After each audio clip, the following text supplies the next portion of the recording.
What is going on, guys? So today we're working on one of my neighbor's car. It's just a simple knock sensor that needs to get replaced because the check engine light comes in and out.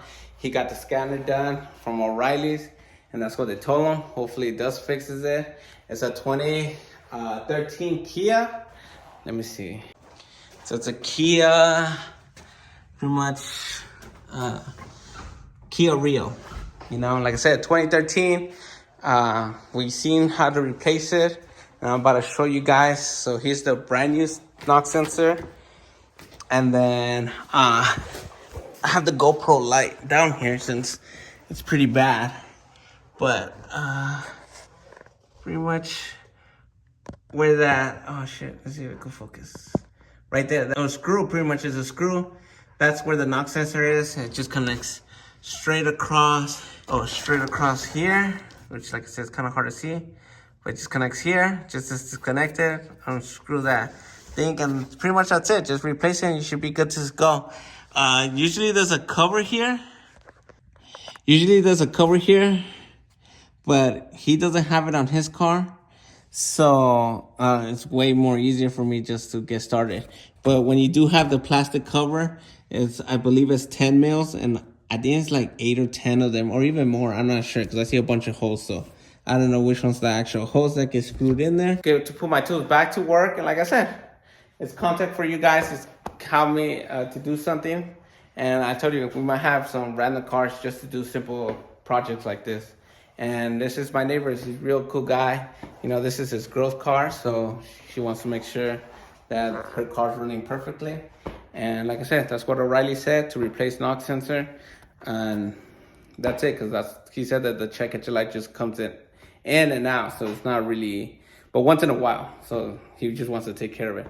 So that screw is a 12 mil. Apparently you got to use either a swivel or just a small socket, not a deep socket, and try to fish your way in there. So that's what we're going to try to do right now. I'm going to try to do my best to show you guys. Like I said, I have the GoPro light. Hopefully that's plenty of light for you guys. So let's get down there and get started. So I would suggest the first thing to actually do, put your car's jack stand, of course. Make sure it's lifted up and you have enough space to wiggle underneath. And yeah, so let's just go down there. We just have the hood open.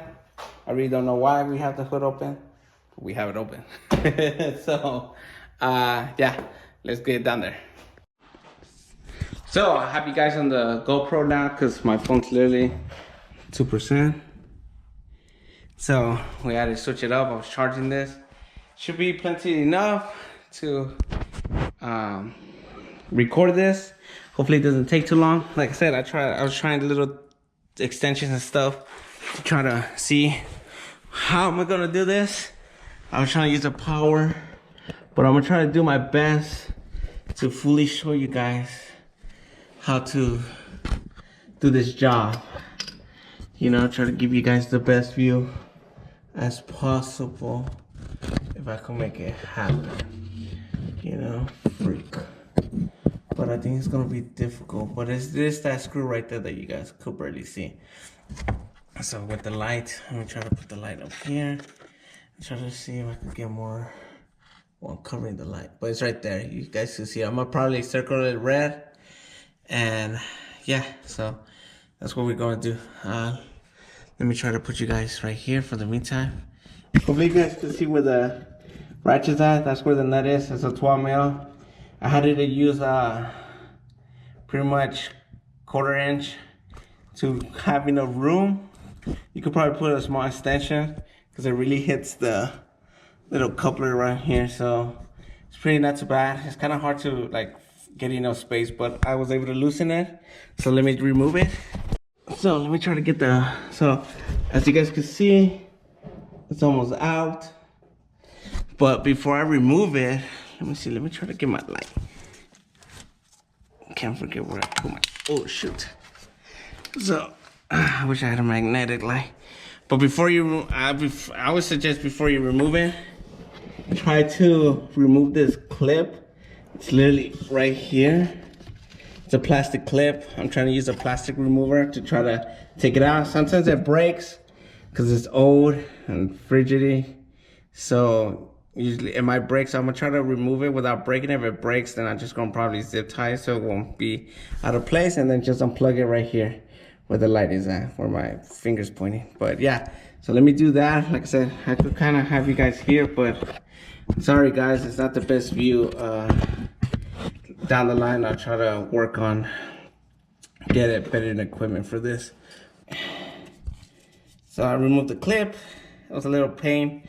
You do have to like squeeze the thing to pop it out. Now I just gotta try to remove that and the little pretty much the plastic out of it. Unless you want to remove that nut and it comes off completely, but it's gonna be other cable. So let me see.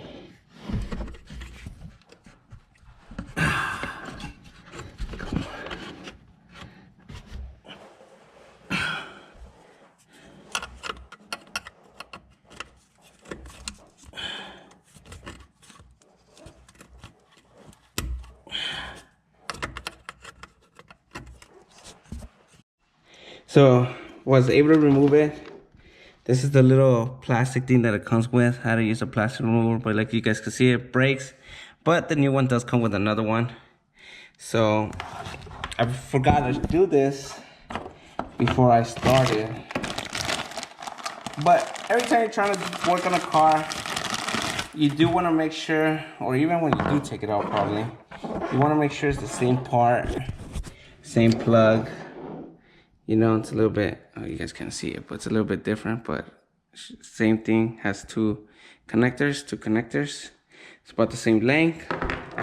So that, I guess this was being faulty because, like I said, the check engine light will come in and go. So let's get installed the new one. Like I said, sorry guys, pretty much the camera view is so bad, like I could barely fit something in there, and like, it's so hard for me to get in there, and I'm using a GoPro. So I'm just gonna add whatever I think is gonna be good and beneficial for you guys. And this is pretty much how to change the knock sensor from a 2013 Kia Rio. So if anybody has that same issue, this would do.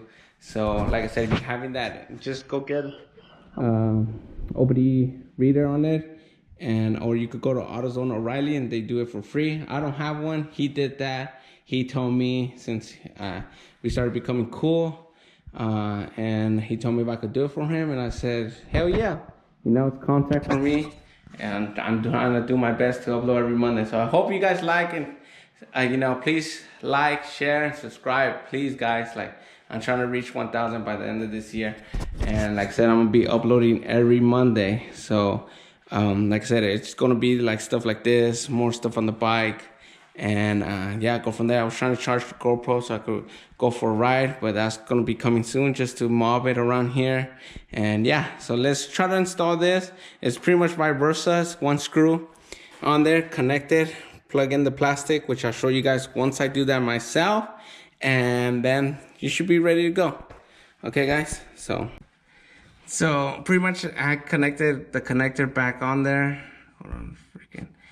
And then connected the little clip, and then screw in the screw. Let's see if you guys could see. It's hard to get the GoPro in there, but get you guys in here. God damn it! I don't know if you guys could see it, but it's brand new in there. I don't think so you guys could see it. It's so tight. Tight space. You guys could kind of see it, but it's all in there, all tightened up. It was really hard to get my hands in there. I realized that if you do want to get more room, you should try to remove this plastic right here. It's usually like 4 10 mils. So it'll be one here, should be another one here, and then this one right here, and then I'll put the light. There's one right there, and there's one in the back. Right there. So it gives you guys more room to try to fish your hands in there. But if you got big hands, I don't know how you guys are gonna do it, because I thought I had small hands and it was a pain to screw that back in. So everything's all buttoned up. Where's the old one? Right here. Let's see. So the old one just has some scoring in here, but it's all changed. So he's pretty much done. So we're just gonna lower the car and he's good to go. So that is it, guys. You know, got the car done. He's off. It's gone. You know, like I said, guys, that was we watched the YouTube video and that thing was like so easy to do that, as you guys can see, it took me a while. But like I said, it always happens. You know, YouTube, they always make it look so easy and stuff. But yeah, that was so complicated. But like I said, I'm trying to put content out there. So we're gonna have like vehicles like this, like we might do small here and there. I do want to get a computer so I could do like a little bit, progress a little bit more on other things, so I could check what's wrong. So they could actually, he could come and check it here, and I could just be like, hey, go get this part, and we could go get it installed. You know, matter if I have the tools, I'm willing to put in the work. So that's pretty much gonna be like my side thing. So you guys like that, like I said, please like, share, and subscribe for me, guys. Like slowly, content's gonna be coming out every Monday. So far, I've been consistent, and which is good. So thanks for watching, guys. That's the end of the clip. This is a smaller clip, and yeah, like I said, that's a 2013 Kia Rio. If you guys need to change the knock sensor, that's where it's positioned in front of the motor, pretty much. Which it's, you could see it. Just remove the plastics underneath the car, which is mostly 10 mils. Then the screw that's holding the knock sensor is a 12 mil. So that's it. So pretty much that's how you guys hopefully my video is pretty much as possible you guys could see, and you guys get that taken care of. So catch you guys in the next one. Peace.